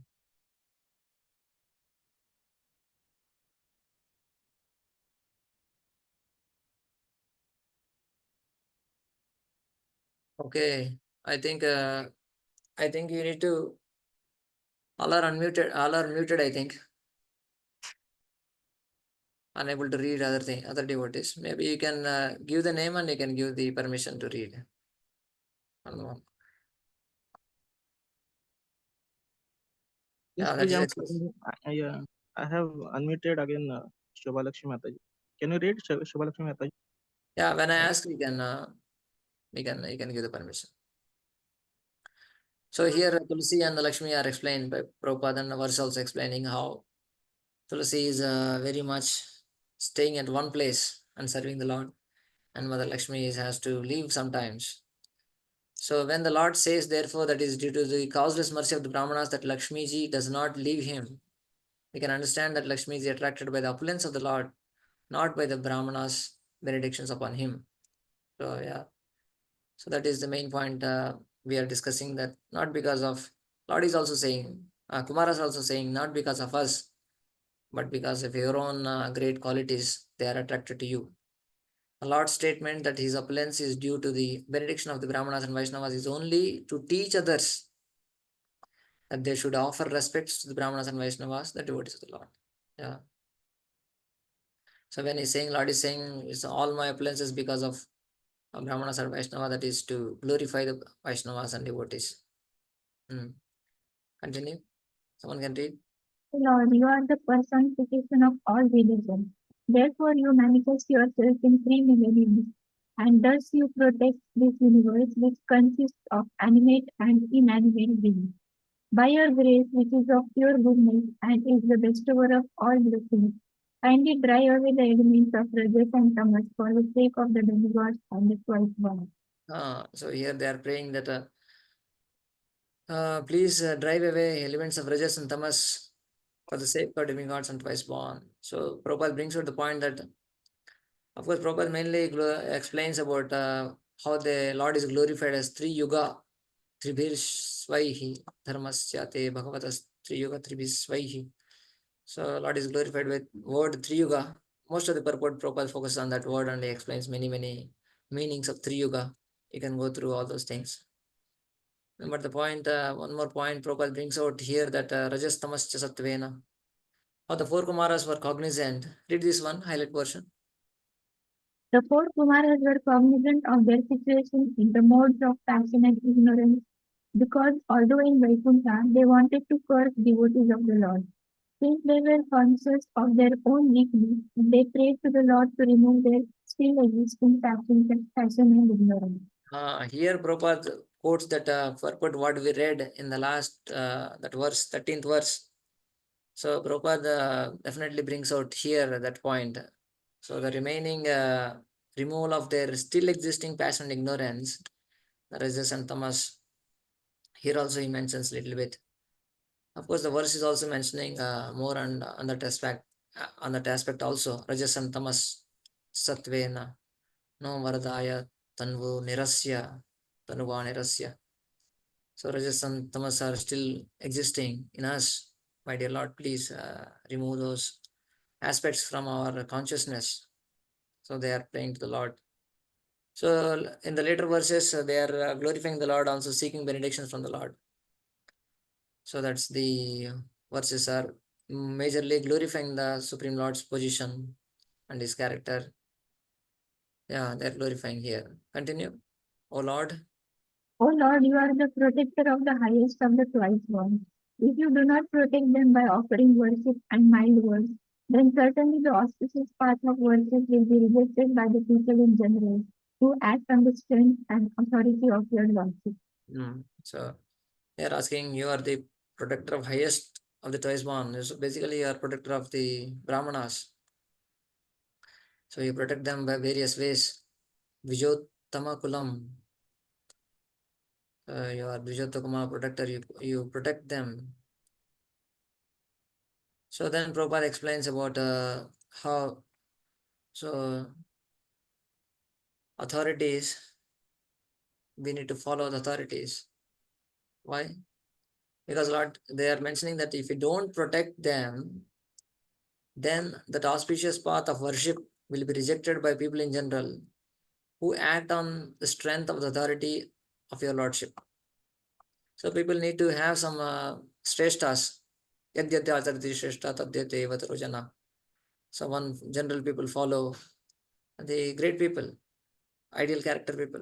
So leaders of ideal character are therefore needed in society. Prabhupada explains, and that's how Prabhupada glorifies the position of the leaders. They should set an example for the normal people to follow, and that's how we can grow in spiritual life. And they are expressing to the Lord that you protect the Brahmanas, you protect the leaders. If you don't do that, then normal people also will be destroyed. So in that sense, they are glorifying that, my dear Lord, you are the protector. And Prabhupada explains about the leader's position, how we need to follow. First of all, Mahajano Yanakata Sapantha. We need to follow, and leaders have to be protected. Leaders have to set an example. Who are the leaders? Who has to be protected? Then Prabhupada explains, especially these three people has to be protected: Brahmanas, Kshatriyas, Vaishyas, because they're twice born. And but out of them, Brahmanas are the best. That's what Prabhupada brings out. He gives a beautiful example also. It's like a body. I think later on he explains. They are like just like in a war. When they are when one is fighting a war, generally one is here I think when there is a fight between two persons, each of them protects the upper part of the body, his body, the head, the arms, and belly. Right now in fighting, they have so many coverings on the upper part of the body. So that's how Prabhupada brings out the point that the upper part of the body in the society is the Brahmana, Kshatriyas, and Vaishyas. They need to be given special protection, that so that society goes on nicely. Otherwise, if they are not protected, then society will be topsy-turvy. And Prabhupada also makes the point that the protection of laborers means the fourth class people, the legs, should not be neglected. But special protection should be given to upper orders. So in that sense, the one should be trained. The training has to, that is, training means protection. Protection means training. Wherever we need to protect means the children should be trained.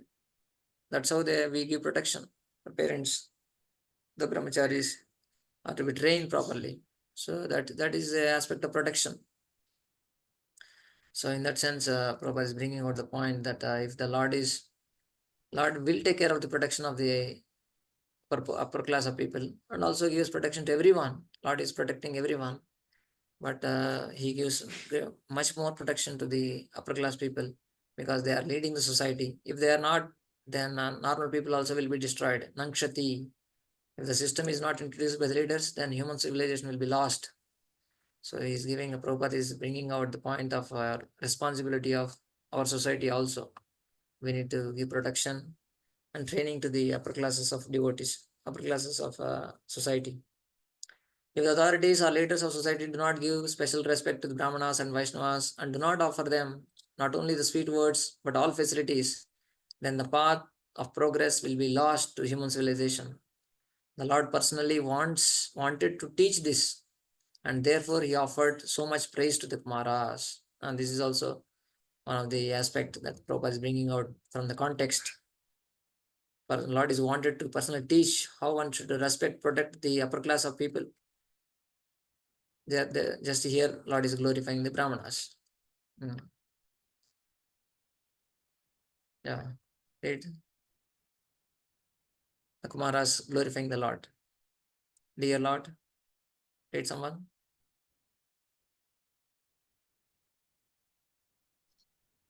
Dear Lord, you never want the auspicious path to be destroyed, for you are the reservoir of all goodness. Just to benefit people in general, you destroy the evil element by your mighty potency. You are the proprietor of the three creations and the maintainer of the entire universe. Therefore, your potency is not reduced by your submissive behavior. Rather, by submission, you exhibit your transcendental pastimes. So here they are bringing out one more point that you are becoming submissive. You are taking a humble position. But that humble position does not reduce your potency. That's the main point of the verse. Kumaras are praying to the Lord or addressing the Lord. So, of course, other points are also mentioned that you never want auspicious but destroyed, and because your reservoir of all goodness, everything is maintained by your potency, but you are taking humble position.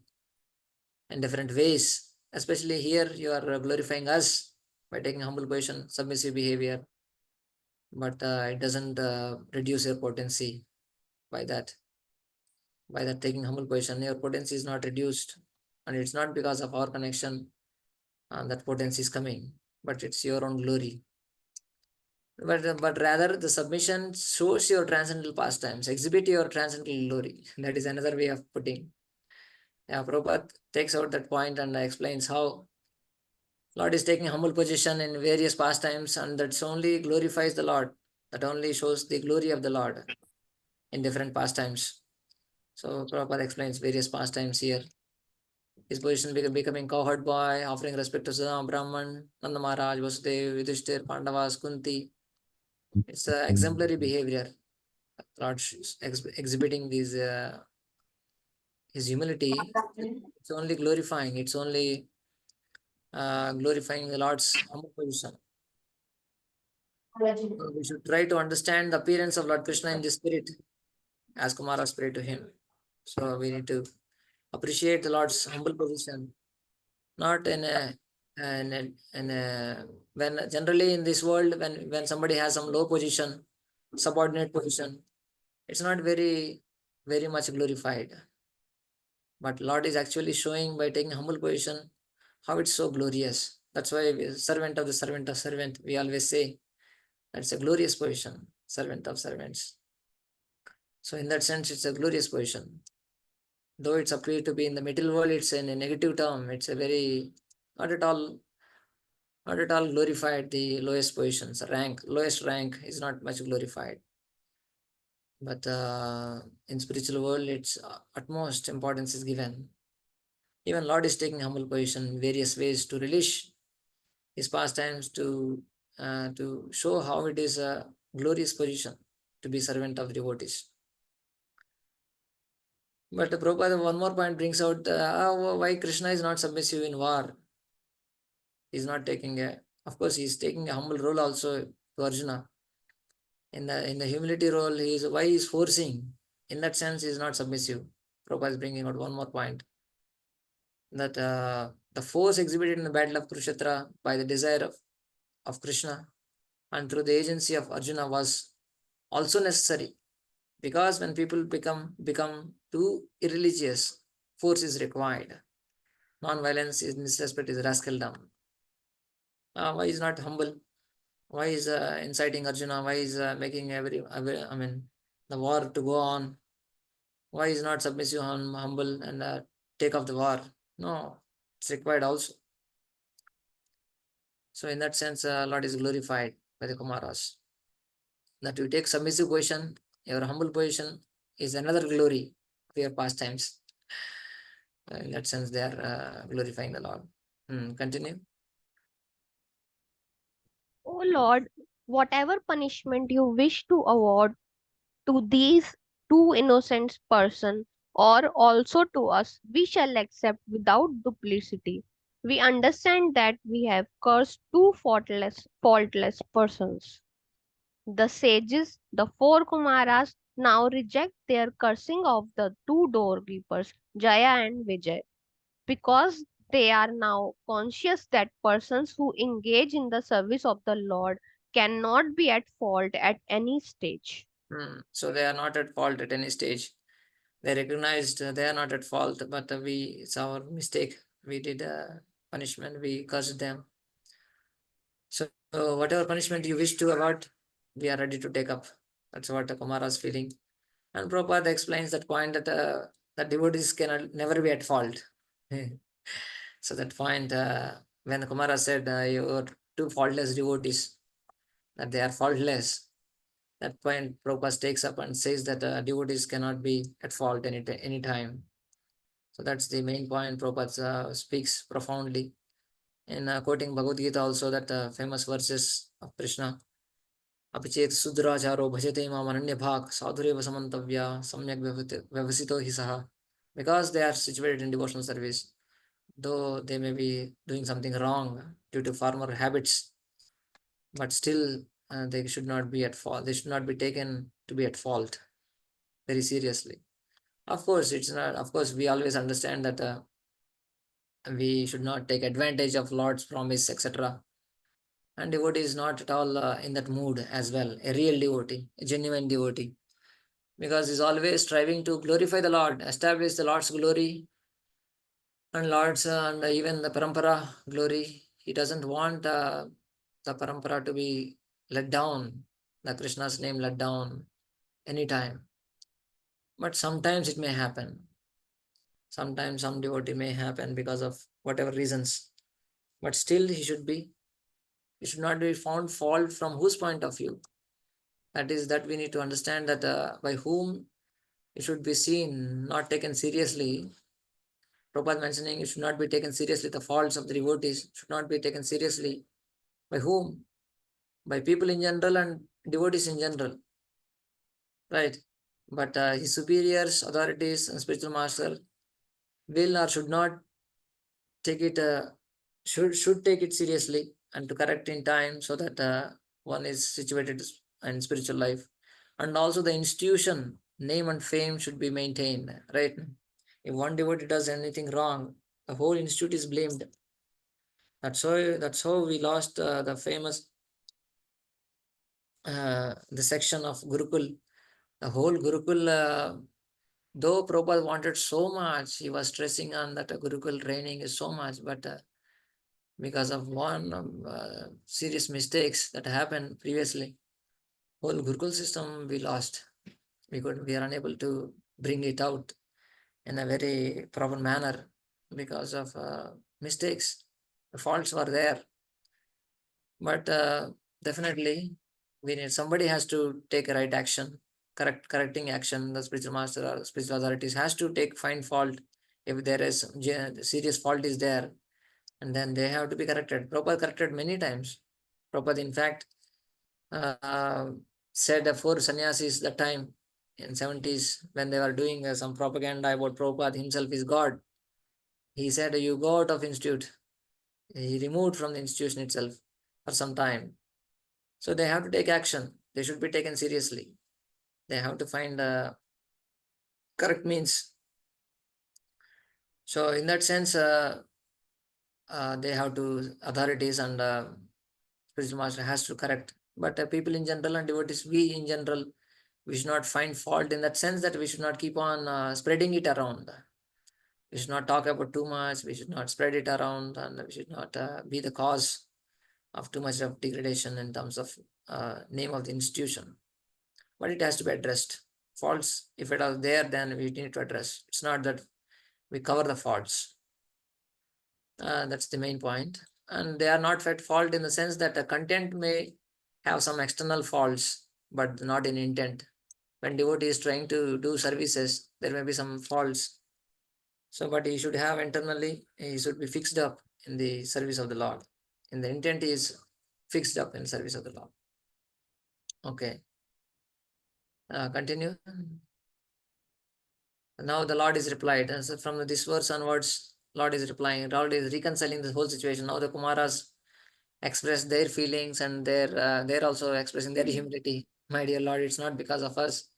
You have your own glory. They glorified the Lord, the position of the Lord, the position and the potency of the Lord in various ways.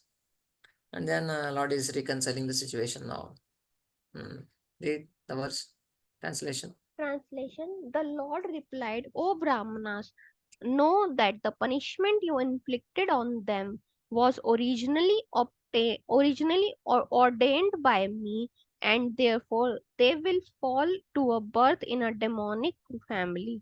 But they will be firmly united with me in thought, though through mental concentration intensified by anger, and they will return to my presence shortly.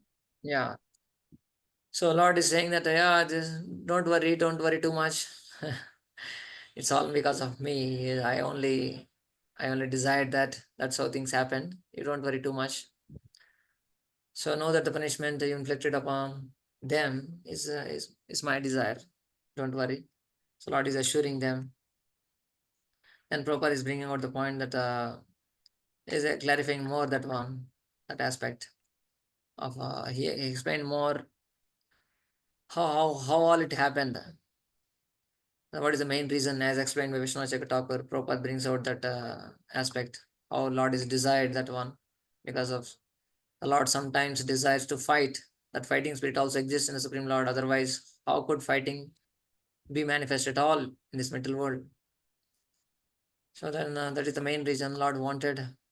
When he desires to fight with someone, he has to find an enemy.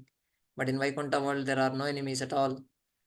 That's the main reason I had desired it. So that's how this thing happened. So don't worry. That's what Lord is saying to Jai Vijay. Sorry, Kumaras. So Prabhupada brings us principle. Without Lord's sanction, nothing can happen. That's one of the main principles that Prabhupada is speaking. Here, one more aspect Srila Vishnu Thakur brings out. We will just read that and we'll pause for today. I'll just share the document here. Prabhupada also brings out, but in a powerful manner, he mentioned here in this 26th verse. The essence of the chapter he brings out in the 26th verse. We will just see that and we'll pause here. So Prabhupada explains the same thing in his own words, the desire expressed, how Lord specifying them, don't fear, this is all because of me, this is all because of my own plan, everything happened. All this is because I've done me only. Prabhupada explained all these points that we read now.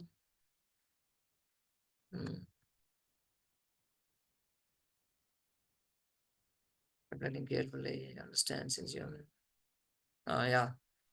So Prabhupada explained the same points, just like all this has been done by me only. It is not an offense of my doorkeepers or an offense committed by you. Now Kumaras are saying, but what is the cause of giving such suffering to these two devotees, your devotee Jai Vijay? Since you are affectionate to your devotees, generally you are so affectionate, why are you giving so much suffering? So that is another way of putting the same thing what Prabhupada explained there. Same thing, but in a different words here. Here in the different words, in the sense, Jai Vijay are thinking like this. That's what the explanation here is given. Here is the cause. Jai Vijay had a desire arising from prema. So this is spoken from the Jai Vijay's point of view. That's what explained by Vishnu Thakur. And Prabhupada brings out the same theme, but from the Lord's point of view. Lord is desiring that, but it is actually a desire of Jai Vijay. They are desiring that, O best of the Lord, O Lord of Lords, O Lord of Vaikuntha, if your fighting instinct is not satisfied because everyone else is so weak in the Vaikuntha, in other words, and because who are not your enemies, because we are not your enemies, then make us two gods unfriendly towards you, and you can have pleasure in fighting us with us. Since we servants cannot tolerate even a small degree of decrease in your full happiness, we pray that this should be done by necessarily ignoring your quality of affection for your devotee. So this is how they thought. Who? Jai Vijay. So they feel in the sensing the desire of the Lord to fight and to have a wonderful relish. So the sensing the desire in the heart of the master.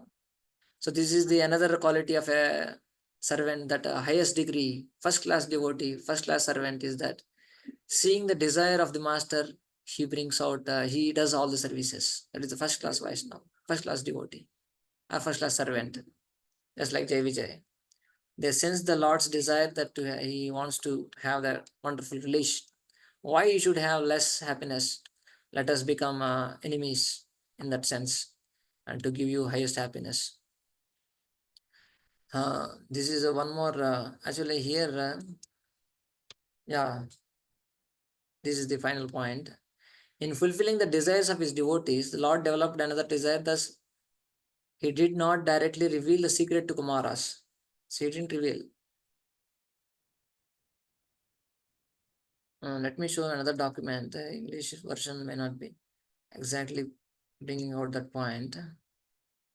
I will show here another document.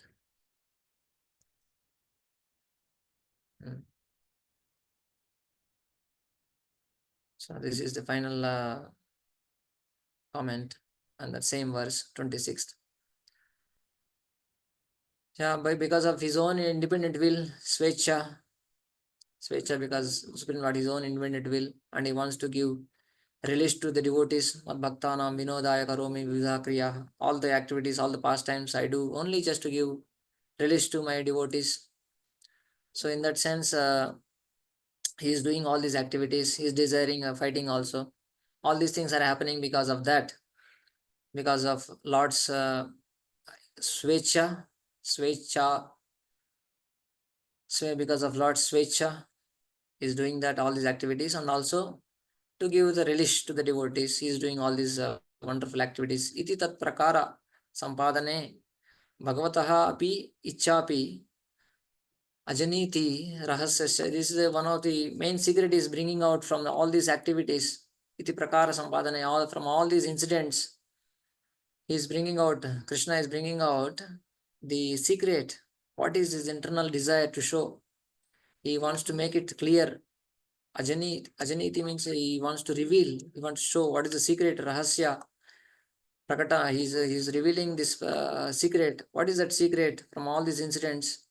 Aho, Mahat Aparadat, from the greatest offenses, Mahat Aparadat, Vaikuntadapi, from the greatest offenses, from Vaikuntha also, Parama Siddhanam api, even the perfected devotees, just like Jay and Vijay, they are where they are in Vaikuntha, and they are perfected devotees, Paramasiddhanam api.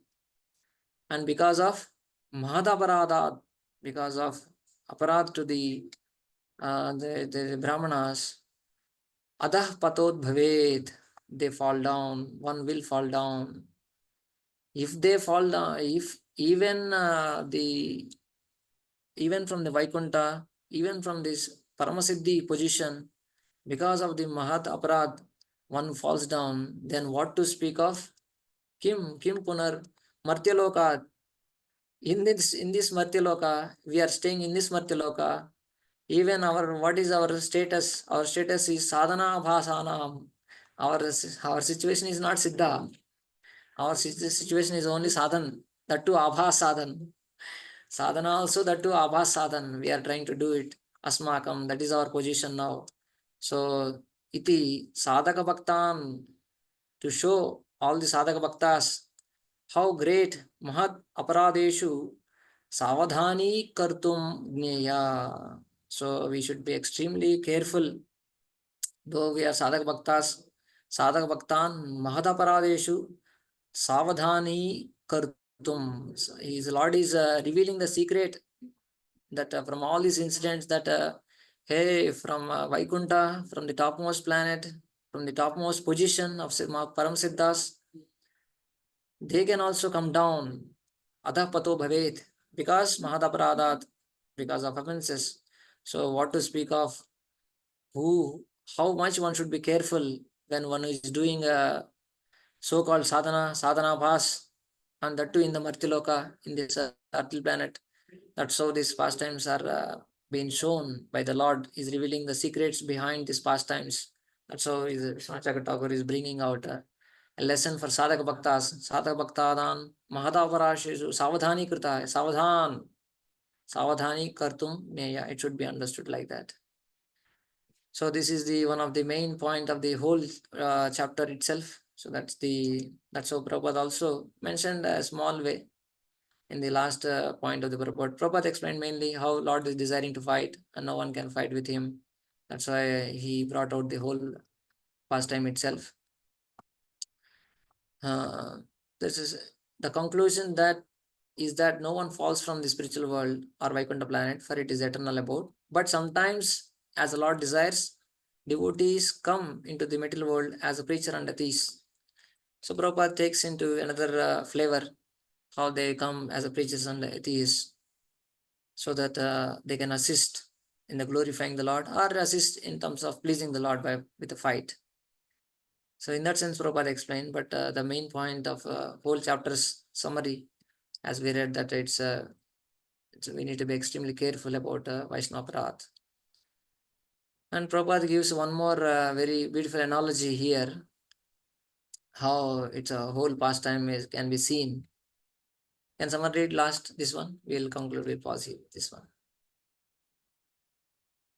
The conclusion is that No, here. Therefore, okay, therefore, just as on a theoretical stage, someone takes the part of enemy to the proprietor of the stage. Although the play is for a short time and there is no permanent enmity between the servant and the proprietor. So the Sutra Janas devotees were cursed by the sages to go to the Asur Jana or ascetic families. That a devotee should come into an aesthetic family is surprising, but it is simply a show. After finishing their mock fighting, both the devotees and the Lord are again associated in the spiritual planets. That is very explicitly explained here. yeah. So this is only kind of a show, theatrical stage, and we try to. Of course, it is especially for great devotees, pastimes a lot. We are also trying to endeavor to revive back our original position, original relationship with the Lord, and go back home as we strive not to offend Vaishnavas and careful about Vaishnavaparas, and at the same time pleasing the Lord, not just fearful always, but at the same time we are trying to please them, Vaishnavas, thereby automatically we rid of all the offenses. And by practicing bhakti, we'll definitely revive our original relationship. Thank you. We'll pause here. And next verses are very short in purport also. We can complete in between 20 minutes next session. Srila Prabhupada ki jai, Grandhara Srimad Bhagavatam ki jai. Hare Krishna. Jai Hare Krishna. Thank you. Thank you, Prabhupada. Record. Hare